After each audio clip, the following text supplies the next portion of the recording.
Good morning बच्चों। आज हम कक्षा 10 कथखंड पाठ 4 मानवीय करुणा की दिव्य चमक पाठ के प्रश्न उत्तर का अध्ययन करेंगे। चलिए पढ़ते हैं। प्रश्न नंबर 1, फादर किस देश के थे, उनके परिवार के विषय में आप क्या जानते हैं, पाठ के आधार पर लिखिए। उत्तर, फादर की जन्मभूमि बेल्जियम का रैम्सचैपल शहर था। वे भारत को ही अपना देश मानते थे। फादर अक्सर माँ की स्मृति में डूब जाते थे। उनकी माँ की चिट्ठियाँ अक्सर उनके पास आती थीं। अपने अभिन्न मित्र डॉक्टर रघुवंश को वे उन चिट्ठियों को दिखाते थे। पिता और भाइयों के लिए उनके मन में बहुत लगाव नहीं था। उनके पिता व्यवसायी थे। एक भाई बेल्जियम में पादरी हो गया, एक भाई काम करता है। उसका परिवार था। बहन सख्त और जिद्दी स्वभाव की थी। बहुत देर से उसने शादी की। फादर को एक आध बार उसकी शादी की चिंता अवश्य हुई थी। भारत में बस जाने के बाद 2 या 3 बार फादर अपने परिवार से मिलने भारत से बेल्जियम गए थे। प्रश्न 2, फादर ने भारत में रहकर किस प्रकार अध्ययन किया। उत्तर, भारत आकर फादर ने पहले जीसेंट संघ में 2 साल पादरियों के बीच धर्माचार की पढ़ाई पूरी की। फिर 9-10 वर्ष तक दार्जिलिंग में पढ़ते रहे। कलकत्ता से BA पास किया और फिर इलाहाबाद से MA किया। उस समय डॉक्टर धीरेन्द्र वर्मा हिंदी विभाग के अध्यक्ष थे। फादर ने अपना शोध प्रबंध प्रयाग विश्वविद्यालय के हिंदी विभाग में रहकर सन 1950 ईस्वी में पूरा किया।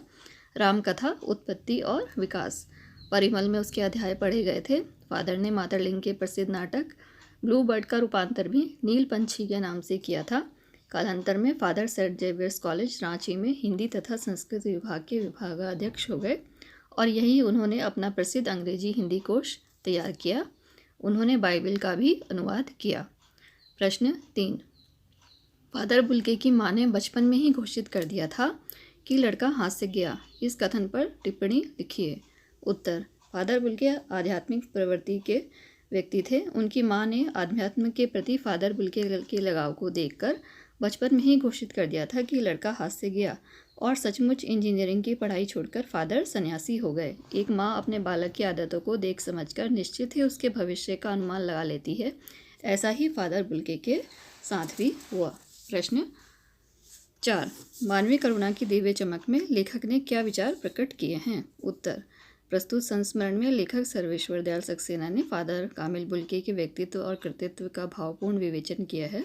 उन्होंने सार रूप में बताया है कि स्वयं को भारतीय कहने वाले फादर बुल्के जन्मे तो बेल्जियम के रैम्सचैपल शहर में थे, जो कि गिरजों, पादरियों, धर्मगुरुओं और संतों की भूमि कहा जाता है, परंतु उन्होंने अपनी कर्म भूमि बनाया भारत को।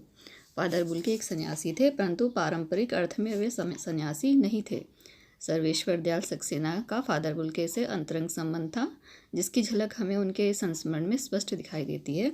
भारतीय भाषा और साहित्य के उत्थान और विकास में उनके योगदान को स्पष्ट करते हुए लेखक का मानना है कि जब तक रामकथा है, इस विदेशी भारतीय साधु को याद किया जाएगा तथा उन्हें हिंदी भाषा और बोलियों के अगाध प्रेम का उदाहरण माना जाएगा। प्रश्न 5, फादर की उपस्थिति देवदार की छाया जैसी क्यों लगती थी।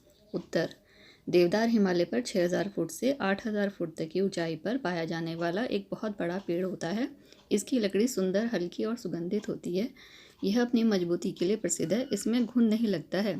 फादर में देवदार के समान सभी गुण थे। उनका व्यवहार सुगंध देने वाला अर्थात अच्छा था। विचारों से फादर सुदृढ़ थे। फादर सन्यासी थे, जो पवित्रता का प्रतीक है।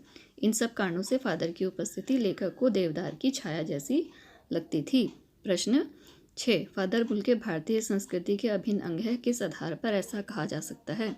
उत्तर, फादर की कर्मभूमि भारत ही रही। वे 47 वर्षों तक भारत में रहे। फादर हिंदी से बहुत प्यार करते थे। भारत उनकी रग रग में बसा था। वे स्वयं को भारतीय कहते थे। हिंदी उन्होंने महती सेवा की, जबकि हिंदी वालों ने हिंदी की उपेक्षा करके उसको सबसे अधिक हानि पहुंचाई है। फादर हिंदी को राष्ट्रभाषा न बनाए जाने को लेकर चिंतित रहते थे। ये सभी कारण ऐसे हैं जिनके आधार पर कहा जा सकता है कि फादर बुल्के भारतीय संस्कृति के अभिन्न अंग हैं। प्रश्न 7, पाठ में आए उन प्रसंगों का उल्लेख कीजिए जिनसे फादर बुल्के का हिंदी प्रेम प्रकट होता हो। उत्तर, फादर ने अपनी शिक्षा की अवधि में हिंदी में ही शोध किया। उन्हें शोध प्रबंध का विषय था रामकथा, उत्पत्ति और विकास। Father Saint Xavier's college Ranchi में हिंदी तथा संस्कृत विभाग के विभागाध्यक्ष थे।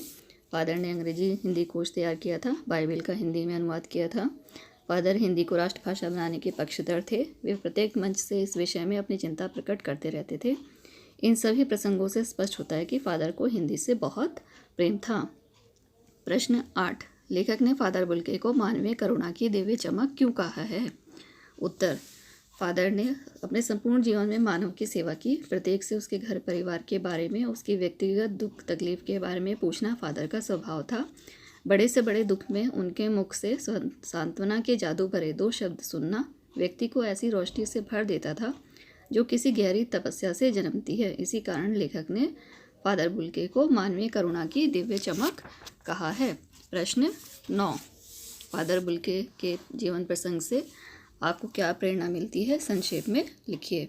उत्तर, फादर कामिल बुल्के के जीवन प्रसंग से हमें यह प्रेरणा मिलती है कि व्यक्ति को हृदय से करुण, आचरण से कर्मनिष्ठ और स्वभाव से मधुर, निश्चल, मिलनसार, संस्कारवान तथा गंभीर होना चाहिए।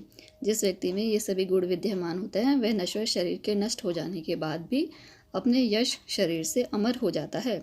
उसके परलोक गमन पर सारा संसार आंसू बहाता है। फादर बुल्के विदेशी नागरिक थे। जब वे भारत आए तो उन्हें कोई नहीं जानता था। भारत ही उन्होंने कर्मभूमि ही नहीं वरन जन्मभूमि मानकर सेवा की।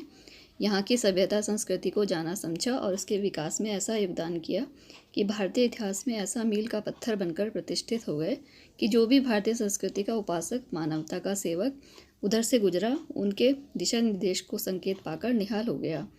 उनका शोध प्रबंध रामकथा, उत्पत्ति और विकास, अंग्रेजी हिंदी कोश उनके व्यक्तित्व की गंध की अनंत काल तक अनुभूति कराते रहेंगे। बच्चों, आप इन प्रश्न उत्तर को अपनी कॉपी से देखकर पढ़ेंगे और याद कर लेंगे।